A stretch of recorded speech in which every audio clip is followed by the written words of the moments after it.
Ayan, tapos yung isa ko na mag-gym. Sigurado ko ito yung nauna kong dream. Kasi 2 beses pala ako natulog kagabi. Ayun nga. Yung unang ganito. Hindi ko alam kung mayroong zombie apocalypse or disaster, whatever. Pero I think everyone's on foot. Tapos parang lahat ng tao lumilikas, ganun. Tapos ako, may kasama ko na kapatid ko na lalaki. Pero hindi yan si Mervin basta someone else, Mervin guy. Ayun.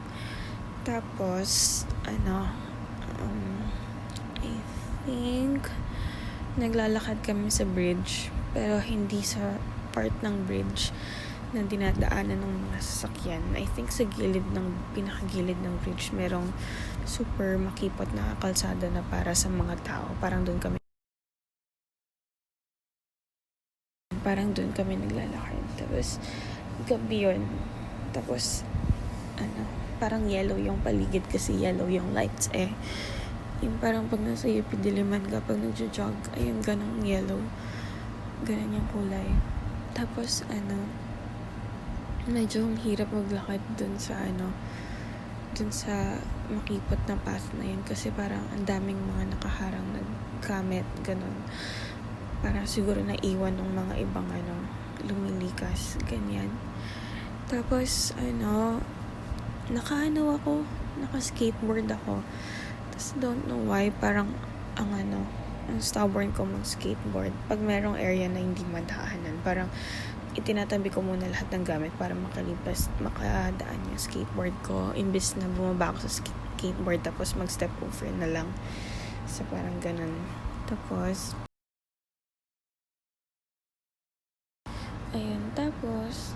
tapos stop over kami sa isang area. Alam ko, hindi pa rin tapos yung journey namin nun Basta parang, nag-stop over kami sa isang area kasi yung brother ko kailangan niya raw mag-duty sa work. Labo. Tapos, yung setting parang ewan ko, hindi mukhang Philippines yung kwarto Wala naman ako nakitang scenery sa labas, pero yung loob ng room mukhang wala ako sa Pinas. Mukha akong nasa Korea or Japan. Kasi parang parang medyo cutie-cutie yung furnitures. And I think may mga sulat din na either Korean or Japanese Hindi ko maalala sa dream ko.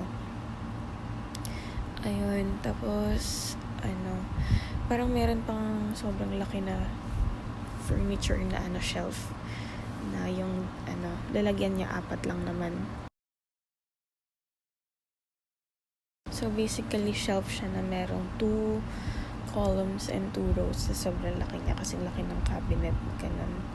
Tapos parang kada cell medyo may color theme, ganun. Isa blue, isa orange, pink, ganyan. Tapos hindi ko maalala yung isa, basta ganun, labo lang. Tapos edi yung kapatid ko na I think hindi na Pinoy yung kapatid ko labo, parang work muna siya, ganun. Tapos ang labo din kasi parang nakahiga ako sa hindi ko alam ko di ba dapat mag-work yung kapatid ko, pero nangyari parang nakahiga kami sa kama. Tapos yung paanan, yung ulunan ko nandun yung paanan niya, tapos yung paanan niya nandun yung ulunan ko, magkabaliktad kami. Tapos kailangan namin magtulog-tulugan. Ayun, kailangan namin mag-pretend na natutulog kami. Hindi ko na alam kung bakit. Tapos ang nangyari, hindi ko alam bakit dun sa dream ko, pero parang ewan ko, parang may sexual stuff yata. Parang nagtatry kami na hawak-hawakan yung isa't isa, ganun na pasimple na habang natutulog. Tapos hindi naman namin gano'n abot yung isa't isa kasi magkabaliktad nga kami. Ganun. Tapos yun, anyway. Tapos na yung part na yun, maiksi lang. Tapos, may dumating yata sa room na ibang tao kaya natudlot kami. Tapos, parang yung guy, may pinaglalaroan yata siyang I think, apoy. Siguro lighter and kerosene. I don't know, something like that.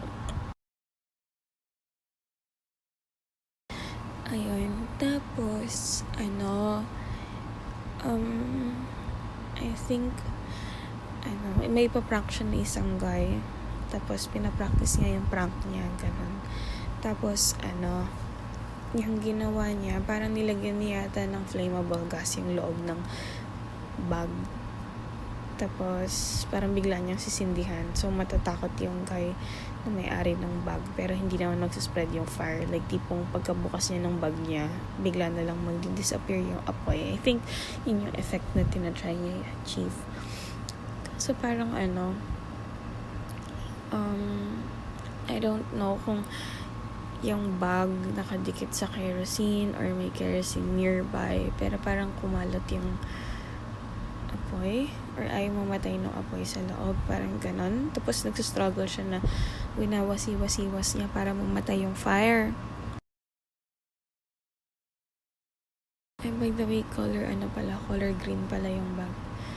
Ayun, di ganon. Tapos ako, I don't know, for some reason, yung kamay niya, hindi ko alam kung meron din siyang, hindi ko alam kung isang part pala ng bag may container ng kerosene. Pero ang naalala ko kasi parang mayroong karton na box, brown box, yung parang sa lalagyan ng mga pang packaging, ganyan. Naalala ko parang hawak niya yung green na bag, yung bag na pinagpa-practicean niya pang prank. Hawak niya on both hands. Tapos, merong kahon na mukhang pang-packaging na nakadikit sa right arm niya. I don't know if it's part of the bag, pero nakadikit sa right arm niya eh. Tapos, dun pala sa loob doon, meron palang nakabukas na container ng kerosene. So, parang busy-busy siya, winawasiwas niya yung bag, tinatry niya patayin yung apoy. Parang lumapit ako para tumulong kasi gusto ko mabilisang alisin yung bote ng kerosene kasi tumatapon kumakalat, ganun, bago pa mag-catch ng fire. Gusto ko kuhanin. Ganun. Kaso parang pagkakuha ko, saktong nag-catch ng fire, tapos bumuhos sa sahig, tapos daming apoy everywhere. Tapos, kapatay naman yung apoy. Hindi ko alam kung ano nangyari. Ganun. Tapos, pagtingin ko sa kamay ko, sobrang pulang-pula. Pero hindi naman sunog. Okay naman siya. Ganun. Teka lang. Tapos may isang pa akong dream. Hindi ko alam paano connected dito. I don't know if it's connected or baka yung dream number 3 ko tonight. Kaisipin ko muna.